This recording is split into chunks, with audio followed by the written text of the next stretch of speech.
नर्मदेहर गुजरात के भरूच ज़िले में है। जगदीश मढ़ी से माँ नर्मदा ने किनारा कर लिया है और वे सागर की तरफ बढ़ गई हैं। परकम्मा वासियों को उन्होंने एक अलग राह दिखाई है। रामकुंड के लिए भेजा, उस रामकुंड के लिए जहाँ के लिए कहा जाता है और पौराणिक मान्यता है कि भगवान राम ने वहाँ तप किया और उस जल से स्नान किया जो उस कुंड में है। तब से हमारी सनातन परंपरा रही है कि लोग उस कुंड के दर्शन करने के लिए जाते रहे हैं, वहाँ के जल से स्नान करते रहे हैं, वहाँ के जल से आचमन करते रहे हैं। रामकुंड के बाद आगे बढ़िए तो आता है ये बलबला कुंड। बलबला कुंड, बलबला नाम से स्पष्ट है कि इससे बुलबुले निकलते हैं। ये कुंड ऐसा है जिसके पानी से लगातार बुलबुले निकलते रहते हैं। ऐसा जैसे कड़ाही में दूध खौलता है, ठीक उस तरह से जैसे पानी को खौलाएं तो पानी उबाल लेते हुए उससे एक तरह से बुलबुले आते हैं और उफान आता है, ठीक उसी तरह से। लेकिन ये पानी गर्म नहीं है, ये पानी शीतल है, ये पानी ठंडा है। लेकिन ये पानी मीठा भी नहीं है, ये पानी खारा है। इसमें सागर आकर मिलता है। अब कहाँ से मिलता है, क्यों मिलता है, कैसे मिलता है, ये सारे सवाल रहस्य हैं। इनका जवाब हमारे पास नहीं है। जवाब है तो इस बात का कि हमारी मान्यता है कि यहाँ कश्यप ऋषि ने तपस्या की, यहाँ पर उन्होंने अपनी साधना की, जाने कितने बरस की, जाने कितने साल की, कुछ नहीं मालूम।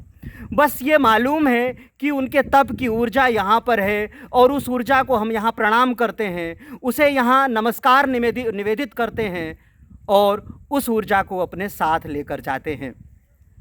ये बुलबुला कुंड यहाँ देखने के लिए हम सब आए हैं।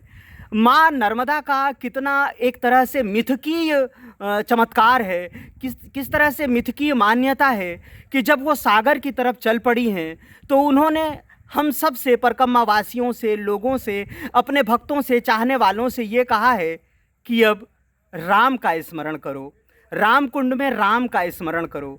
मतलब भव सागर को अगर पार करना है तो राम नाम सत्य कहना पड़ेगा।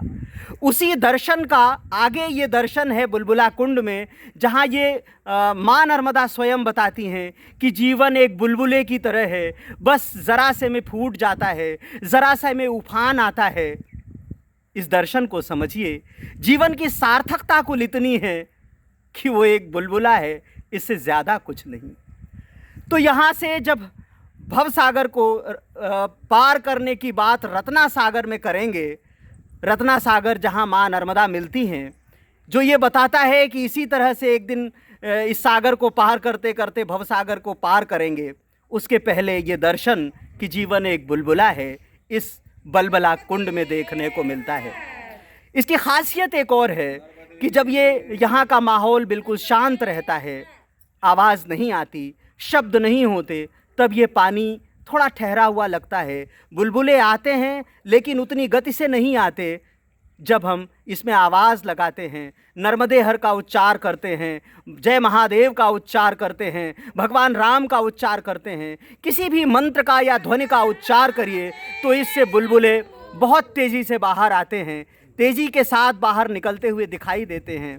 अब ये किस तरह का भूगर्भीय चमत्कार है, किस तरह का पौराणिक चमत्कार है और किस तरह के तप का चमत्कार है, ये तो अब ये जो आस्था है कहते हुए यही जानती है।